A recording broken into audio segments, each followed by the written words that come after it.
হাজার ব্যথা বেদনার পরে ফিরে আসনি তুমি আপন ঘরে। দিনের আলো তুমি ছড়িয়ে দিতে চলে গেলে মদিনায় মক্কা ছেড়ে। হে রাসূল তোমাকে ভুলি আমি কেমন করে। হে রাসূল তোমাকে ভুলি আমি কেমন করে।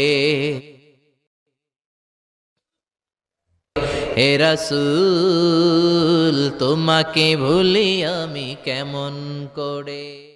আমাদের প্রভু এক নবীর উম্মত, জীবন বিধানে ওই শিবানী কোরআন। আমাদের প্রভু এক